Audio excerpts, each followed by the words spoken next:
आदाब नाज़रीन, आप देख रहे हैं गुलिस्तान न्यूज़। रात के 8 बज चुके हैं। उर्दू खबरनामा लेकर मैं आपका मेज़बान गौहर कुछी आपके खिदमत में हाजिर। तफसीलात से पहले नजर डालते हैं सुर्खियों पर।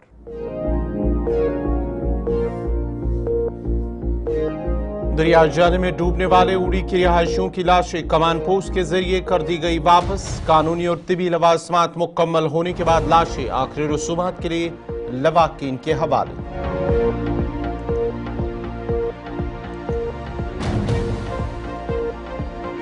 जम्मू कश्मीर असम्बली में बजट इजलास का आज था 16वां दिन। हुकूमत ने असम्बली में अपना पहला बिल किया पेश। जीएसटी तरमीमी बिल असम्बली में हुआ मुताल।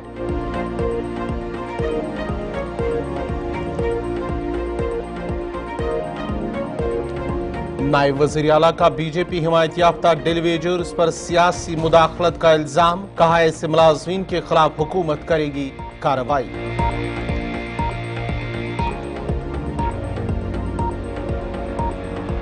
शहीदगंज श्रीनगर में आग की होलनाक वारदात। 1 दर्जन के करीब रिहायशी मकान नजर आतश। करोड़ों रुपए मालियत का साजो सामान राख की ढेर में तब्दील।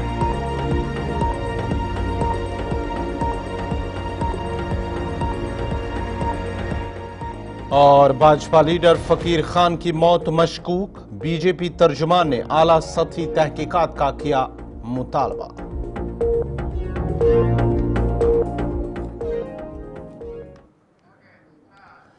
और अब पेश है खबरों की तफसील। पाकिस्तान जेर इंतजाम कश्मीर की इंतजामिया ने आज 2 अफराद की लाशें कमान पोस्ट पुल उड़ी के जरिए हुकाम के हवाले कर दी हैं। बयान के मुताबिक ये दोनों तकरीबन 18 दिन पहले दरियाई जहलिम में कूद कर जांबाक हो गए थे, जिनकी शिनाख्त यासिर हुसैन और आसिया बानो के बतौर हुई है, जो कि उड़ी के रहने वाले हैं। हुकाम के मुताबिक लड़की की लाश 20 मार्च को लाइन ऑफ कंट्रोल के करीब कमान पोस्ट के पास दरियाई जहलिम में तैरती हुई देखी गई, जिसके बाद ही पुलिस और रेस्क्यू टीमों ने लाश निकालने की कोशिश की, लेकिन तेज पानी के बहाव की वजह से ये दूसरे किनारे पर बह गई।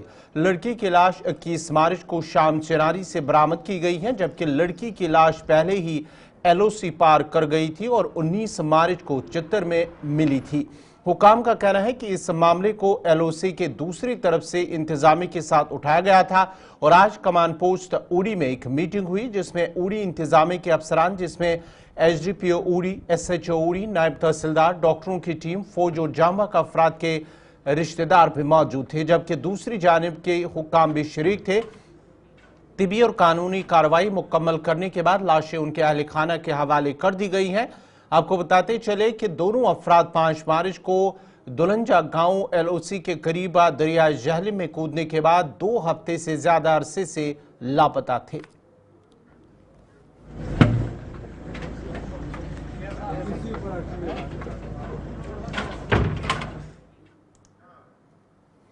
जम्मू कश्मीर असम्बली में बजट इजलास का 16वां दिन था आज, और आज एक दिन के वक्फे के बाद मामूल के मुताबिक सुबह 10 बजे कार्रवाई शुरू हुई। असम्बली सेक्रेटरीट की फहरिस्त के मुताबिक कुल मिलाकर 38 सवालों के जवाब देने थे, जिनमें डॉक्टर दविंदर कुमार मनियाल, इरशाद अहमद कार, अरविंद गुप्ता, अली मोहम्मद डार, तारिक हमीद कारा, श्यामलाल शर्मा, मुबारक अहमद गुल, चौधरी मोहम्मद अकरम, मुश्ताक अहमद गुरु, जफर अली खटाना के सवालों के जवाब दिए गए।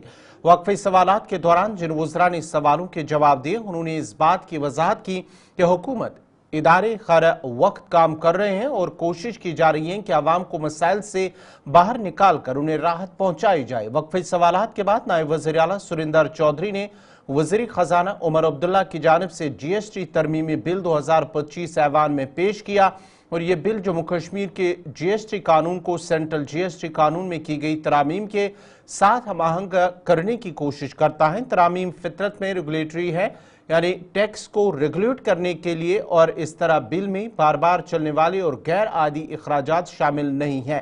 ताहम आपको बता दें कि ये साल 2018 में जम्मू कश्मीर में मरकजी राज के निफाज के बाद जम्मू कश्मीर असम्बली के कानून साजी के इख्तियारात पार्लियामेंट के पास चले गए थे।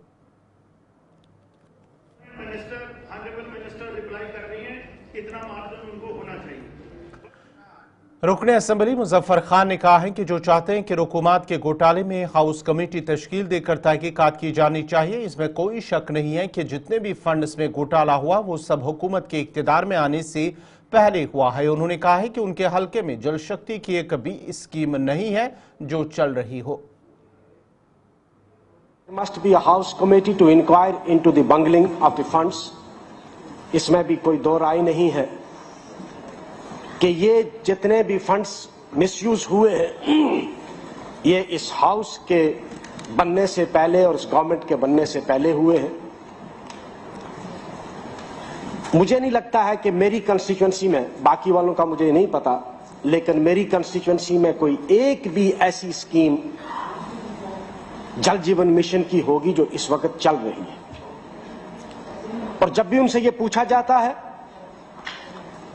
वो हमको कहते हैं कि भाई मार्च अप्रैल में हम इसको स्टार्ट करेंगे। मेरी कंस्टिट्यूएंसी के for tip of an iceberg हमारी 3-4 जो लिफ्ट स्कीम्स हैं, एक ककोड़ा की, हयातपुरा की और तीसरी लिफ्ट है देरी रिलेट की। मेरे ख्याल में उनका काम स्टार्ट हुआ है और स्टार्ट होने के बाद फौरन बंद भी हो गया है। और जब उनसे पूछा जाता है, महकमा जात से जब पूछा जाता है, मैगजीन से 1-2 बार मैंने पूछा, कहा जी ठेकेदार साहब नहीं मिल रहे। और एक दौर आया कि अंबार लग गया पाइपों का, जिस तरफ देखो पाइपों के ढेर लगे हैं। हम पूछते थे किसका, कहा जी हर घर जल देना है। आज वो पाइपें गायब है और वही इंजीनियर हजरात आज ये कह रहे हैं कि हमारे पास पाइपें नहीं है, पाइपें कम पड़ गई। और रातों रात पाइपें भी गायब हो गई। एक और किसी मेंबर ने यहां एक पॉइंट रेज किया था कि हमारा रजौरी पुंछ का जितना भी एरिया है उसमें जो ग्रेविटी स्कीम है, सोर्सेज जो है, इवन जो लिफ्ट के है, लिफ्ट के टैंक्स जहां बने उसके बीच में रास्ते में बहुत जंगल आता है। और ऐसा भी नहीं है कि कोई साल ऐसा गुजरा हो कि जंगल में आग न लगी हो और वहां हमने पाइप रबड़ की लगाई है, प्लास्टिक की पाइप है। ये टेक्निकली किसने अप्रूव किया है? इधर जम्मू कश्मीर असेंबली के स्पीकर ने मरकज के ज़ेर इंतजाम इलाके में जल जीवन मिशन के निफाज में बेज़ाब्तगियों की तहकीकात के लिए एक हाउस कमेटी के क़याम का ऐलान किया है। स्पीकर ने ऐवान की कमेटी के क़याम का ऐलान उस वक्त किया जब वज़ीर सेहत आमा और जंगलात माहौलियात जावेद राना ने उनकी सरबराही में महकमों की ग्रांट पर बहस का जवाब दिया। स्पीकर ने कहा है कि ऐवान किसी मामले की तहकीकात चाहता है तो इसकी तहकीकात होनी चाहिए। दोनों तरफों से, यहाँ पर भी और यहाँ से भी ऑनरेबल मेंबरों की ख्वाहिश ही थी कि एक हाउस कमेटी बनाई जाए। कोई हर्ज मुझे नहीं लगता है कि मिनिस्टर साहब को कोई एतराज होना चाहिए, क्योंकि अगर हाउस चाहता है, हाउस इज सुप्रीम, अगर हाउस चाहता है किसी चीज की ताकत होनी चाहिए तो ताकत होनी चाहिए, उसमें क्या दिक्कत है। इसलिए मैं अनुरोध करता हूँ कि सारी चीज की तहकीकात करने के लिए एक हाउस कमेटी गठन किया जाए। इसके साथ ही आज की हमारी कार्रवाई। इधर कायद हिज़्ब इख्तिलाफ सुनील शर्मा ने कहा है कि जो कमेटी तश्कील देने का ऐलान किया गया वो सब गैर आईनी है। उन्होंने कहा है कि अगर कमेटी बनानी ही थी तो इस पर पहले बहस होनी चाहिए थी। मुझे लगता है कि ये असंवैधानिक ढंग से किया, अनकॉन्स्टिट्यूशनल ढंग से किया। किसी भी इशू पे जब कोई कमेटी बनती है उस पर पहले डिबेट होती है, बहस होती है और हर एमएलए उस पर बोलता है। लेकिन चूंकि सरकार हड़बड़ाहट में है, इनके अपने षड्यंत्र हैं, इनके अपने निशाने हैं और ये पहले ही फिक्स करके आते हैं। ऐसा नहीं कोई असेंबली में आज इस पर कोई बात हुई, स्पीकर और मिनिस्टर या चीफ मिनिस्टर ये पहले ही फिक्स करके आते हैं कि हमने असेंबली में क्या करना है। तो ये मैं कहता हूं कि आप एक बहुत बड़ा आरोप भी लगा रहे हैं। हाँ, तो इसमें कोई डर है मुझे क्या आरोप लगाने में? लगा सकता हूं, और आरोप नहीं, ये सत्य है। और ये तो कमेटी की सरकार बनी है, डेली वेजर्स के लिए कमेटी, वो दूसरी कोई कमेटी, आज तीसरी कमेटी, ये सरकार ही कमेटी सरकार है। कमेटी से होना क्या है मुझे समझ नहीं आती। आप बहस करो, आप डिबेट करो, अपना पक्ष रखो। हर एक विधायक कहते हुए नजर आया है कि इसमें स्कैम है, घोटाला है, आंकड़ा भी पेश किया गया। शिल्पा जी, घोटाले नेशनल कॉन्फ्रेंस ने 1947 से यहाँ किए, यहाँ पे घोटाला जेके बैंक रिक्रूटमेंट का है, यहाँ पे घोटाला जम्मू कश्मीर क्रिकेट एसोसिएशन का है, यहाँ पे घोटाला घोटाले ही घोटाले। मैं अगर अभी मोबाइल खोलूं तो मुझे उस दिन बोलने का मौका नहीं मिला, सैकड़ों घोटाले। कैग रिपोर्ट में यहाँ पे रोशनी में 25,000 करोड़ का घोटाला इसी सरकार ने किया है। कितने घोटाले बनाए ने committee.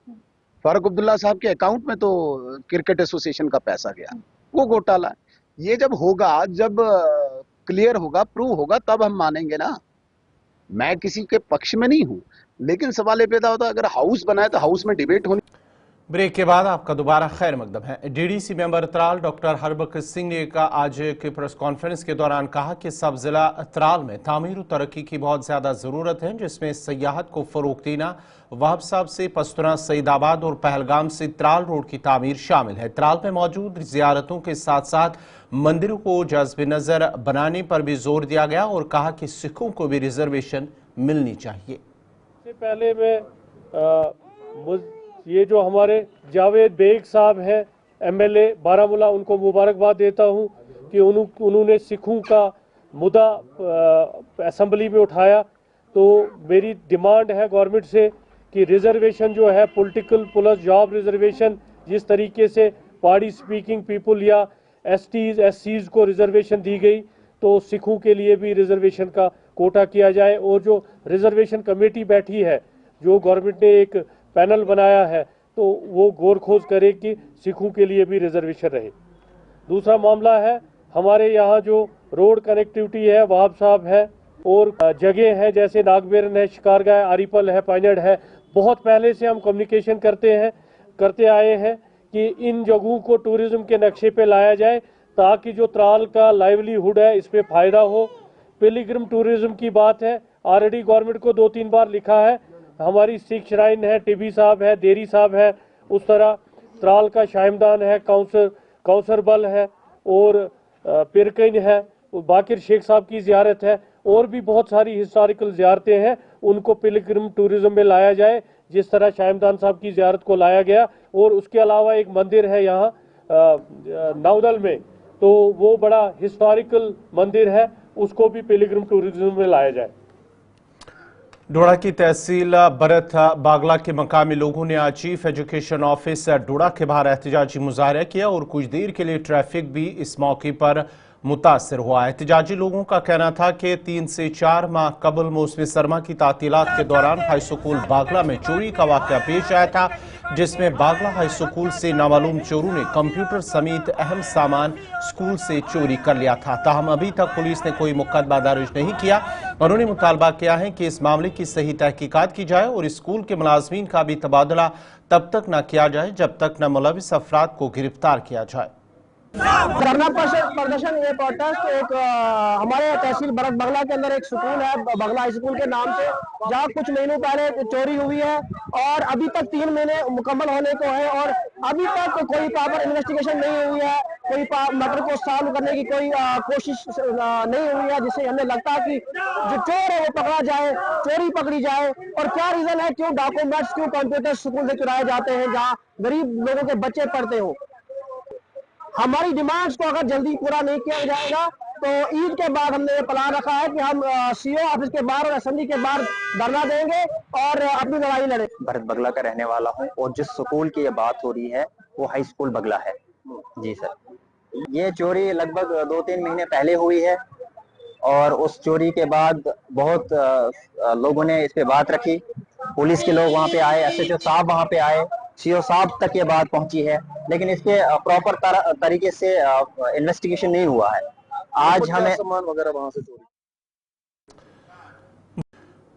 Boys higher secondary school Ganderbal में एक रोजा तालीमी कॉन्फ्रेंस का इनेकाद किया गया है। इस तकरीब का मकसद पेशेवराना तरबियत को शामिल करके और लचक को फरोग देकर तालीमी निसाब को बढ़ाने के तरीकों पर तबादुल ख्याल और का तलाश करना था। Director school education doctor GN Yattoo ने इस मौके पर मेहमान खुसूसी के बतौर शिरकत की। कॉन्फ्रेंस में माहिरी तालीम, पॉलिसी साजों और माहिरीन ने मौजू पर अपनी बात रखी। कॉन्फ्रेंस के दौरान कहा गया है कि पेशेवराना तरबियत को शामिल करके तलबा अमली महारतें और इल्म हासिल कर सकते हैं जो उन्हें अफरादी क़ुव्वत के लिए बेहतर तरीके से तैयार करते हैं। आपको बताते चले कि इस प्रोग्राम में मौजू flexibility in curriculum and integration of vocational education पर माहिरीन ने अपनी बात रखी है। जैसा कि आप जानते हैं कि न्यू एजुकेशन पॉलिसी 2020 में जो है 2020 में जब आई, ये एक बहुत ही बड़ा इंपॉर्टेंट विजन डॉक्यूमेंट है और मुझे लगता है कि हमारे स्कूल ओवरऑल एजुकेशन सेक्टर जो है मैं के लिए एक गेम चेंजर है। इसमें काफ़ी सारे ऐसे प्रोविजंस हैं जिसमें हमारे जो है बच्चों के लिए काफ़ी अच्छा प्रोस्पेक्ट्स हो सकता है। बहुत सारे स्ट्रीम्स, बहुत सारे वोकेशनल ट्रेनिंग्स के लिए और बाकी जो हमारी प्रैक्टिकल लाइफ में जो चीज़ें डे टू डे बेसिस पे हमें चाहिए थी वो स्कूलों में ही दौरान तालीम को सिखाई जाएंगी। मैं आपके माध्यम से वे पेरेंट्स को यकीन दिलाता हूँ कि जहाँ जहाँ जिस जोन में भी स्टाफ की कमी है वहाँ हमारे जो हमने एक प्रोसेस चलाया हुआ कि जहाँ जहाँ हमारा सरप्लस स्टाफ है या सरप्लस स्टाफ अगर नहीं भी है तब भी स्टाफ को अवेलेबल क्लस्टर लेवल पे किया जाएगा ताकि इन स्कूलों में बच्चों को किसी ब्रेक के बाद आपका दोबारा खैर मकदम है। District legal services authority Bandipora ने तहसील लीगल सर्विसेज कमेटी सुंबल और जल शक्ति महकमे सुंबल के ताउन से कोर्ट कॉम्प्लेक्स सुंबल में आज वर्ल्ड वाटर डे के हवाले से एक आगाही प्रोग्राम मुनक्किद किया है। प्रोग्राम के दौरान जल शक्ति डिपार्टमेंट सुंबल के मुलाजमीन और वकला ने शिरकत की। इस मौके पर कहा गया है कि प्रोग्राम मुनक्किद कराने का मकसद पानी के तहफ़्फ़ुज़ की अहमियत और पायदार तरीकों को फ़रोग़ देने के बारे में शऊर पैदा करना है। District legal service authority Bandipora की जानिब से ये प्रोग्राम जो मुनक्किद किया गया था in collaboration with PHE departments को हमने मदऊ किया था। उसमें पीएचई डिपार्टमेंट्स के मुलाजमान भी आए थे और तहसील लीगल सर्विस कमेटी के जो वॉलंटियर्स थे, लीगल ये पैनल लॉयर्स भी थे, उनके साथ हमने ये प्रोग्राम मुनक्किद किया था। तो इसका मकसद, इस दिन का मनाने का मकसद यही है, वर्ल्ड वाटर डे का मनाने का मकसद यही है कि लोगों तक इसकी जानकारी पहुँच जाए कि हम पानी के ज़खायर को कैसे बचा सकते हैं। उधर डाक बंगलो बारामूला में आलमी वाटर डे के हवाले से एक प्रोग्राम का इनेकाद किया गया है जिसमें deputy commissioner Baramulla Menga Sherpa, executive engineer PHE और दीगर अफसरान ने शिरकत की। इस मौके पर डिप्टी कमिश्नर ने पानी के इस्तेमाल और तहफ़्फ़ुज़ पर जोर देते हुए आलमी यौम आब की अहमियत पर जोर दिया और कहा है कि इस प्रोग्राम का मकसद पानी के तहफ़्फ़ुज़ के बारे में बेदारी पैदा करना और पायदार तरीकों को फ़रोग़ देना था। शुरा ने पानी के इस्तेमाल को बेहतर बनाने, फजला को कम करने और आपाशी के मौसर निज़ाम के निफाज पर भी तबादुल ख्याल किया। क्लाइमेट चेंज के साथ साथ काफ़ी सारे वाटर के इश्यूज आ रहे हैं। आपको पता है अवेलेबिलिटी कम हो रही है, तो स्पेशली जो हमारे सोर्स सस्टेनेबिलिटी होती है, जुडिशियस यूज़ ऑफ वाटर होता है, इसके लिए हमारे सारे ग्राम पंचायतों में और ऑल्सो जितने भी हमारे स्कूल्स हैं, स्पेशली हमारे गवर्नमेंट स्कूल्स में जो मॉर्निंग असेंबली होती है उसमें एक स्पेशल थीम लिया गया था वाटर कंजर्वेशन के लिए। तो इसमें सब ने आपने देखा होगा जल शपथ भी लिया, जिसमें हम सब ने एंडेवर करेंगे इस आने वाले साल में स्पेशली वाटर का जुडिशियस यूज़ करेंगे, क्योंकि क्लाइमेट चेंज के साथ आपको पता है कि इस पर वाटर डेफिसिट भी रहा है, स्पेशली रेनफॉल स्नोफॉल में, जिसके कारण आने वाले समय में कोई दिक्कत आ सकती है। तो इसको दिक्कत को टैकल करने के लिए स्पेशली सारे एम्प्लॉयज़ को भी बताया गया कि हमें प्रोएक्टिव रहना चाहिए, स्पेशली माह रमज़ान में कोई भी अगर वाटर के इश्यूज़ उसको इमीडिएटली रिजॉल्व करें। तो इश्यूज़ को लेके एक सोर्स सस्टेनेबिलिटी, दूसरा हमारा ग्लेशियल मेल्ट, तीसरा हमारा जो रिवर झेलम का भी लेवल है उसको बारे में सारे हमारे जितने भी एम्प्लॉयज़ को सेंसिटाइज किया गया। देखिए डिस्ट्रिक्ट बारामूला में 200+ JJM स्कीम्स हैं अभी तकरीबन।